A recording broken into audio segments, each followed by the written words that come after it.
Okay, so the next issue is a fake issue, really. It's the number one fake objection that people who've never looked into Airbnb for more than 2 seconds make is that the place is going to get trashed, ruined, destroyed, dirty, smelly, and so on. Personally, when I hear someone say this, I light up because I know and believe what I can provide more than they believe I can't. And I already have my responses and all of my objections just patiently waiting for them so I can win them over. If you're operating the way that I'm teaching you to, this will not be an issue because you will be doing the right things to ensure your success. Your B&B should never be dirty or destroyed, and any of the other things they mentioned. People will create every negative scenario in their head until you simply offer another option for them. So talk them through the scenarios, and they will quickly realize they have no worries. If they say that it's going to be dirty, tell them, look, we hire a professional cleaning service to do a deep cleaning after every guest checks out. Let me ask you a question.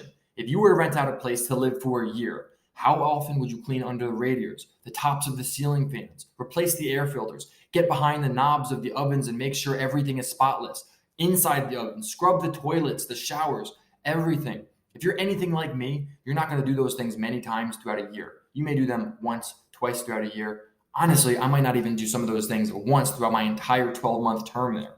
But on average, when you do an Airbnb, we have a cleaning crew coming in 4 to 8 times a month doing exactly this. I tell them straight up, this unit is never going to be as clean as it is as when I'm living there. It's never going to be in a more immaculate, a more pristine condition because we're coming in and cleaning it 4 to 8 times a month. And it's not just a dilly-dally cleaning. These people are coming in, they're making sure there's no odors, they're cleaning everything. It is 100% a deep, spotless cleaning. It'll be more clean than any other long-term tenant they can get, and that's why we're going to be their favorite tenant.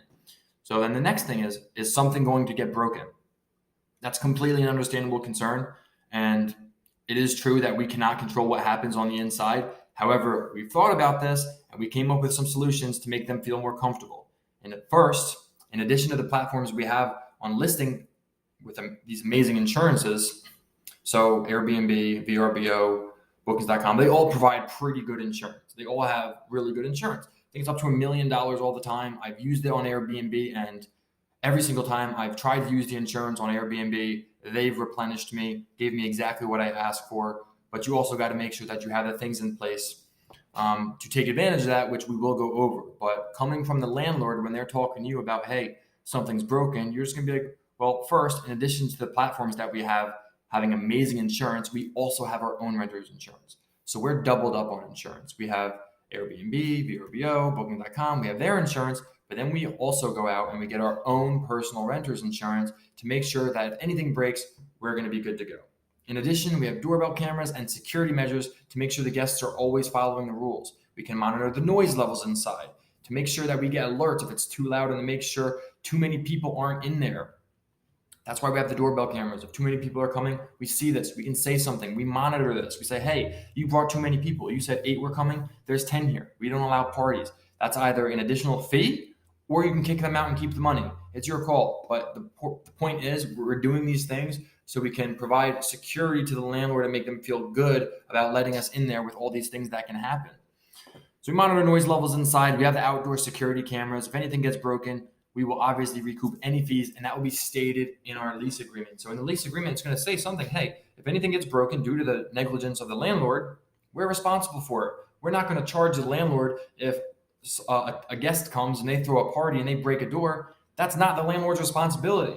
We are having an Airbnb. We let these people come in here. They broke the door. That's our responsibility. Now, if a major plumbing issue happens and the water starts leaking through the walls, something that is completely out of our control and was going to happen anyway, that's something we're going to go to the landlord for and say, hey, you have to fix. But the agreement with the landlord, when they're talking about, hey, something's going to get broken, the agreement is you provide me with a place to stay and a place to operate my business.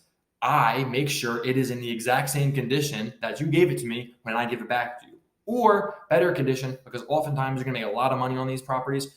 And you're not going to care buying a nice piece of furniture, doing a little bit of decoration on the place to make it look a little bit better. Sometimes you should absolutely invest in the property, even though you don't own it, to make it look better. Maybe you just put some lights up. Maybe you plant some trees or hire a landscaper to get in there and do some neat things. Yes, technically you're investing into someone else's property, but this is also a benefit to them.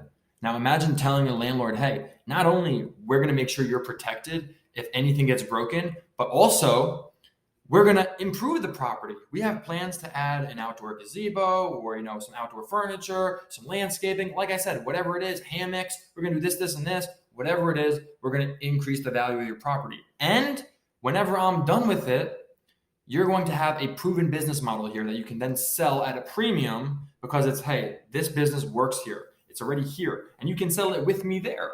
And you can make more money on it because you can sell it with me in place if you'd like. These are all just little things that you can say in a conversation with the landlord if it were to get brought up.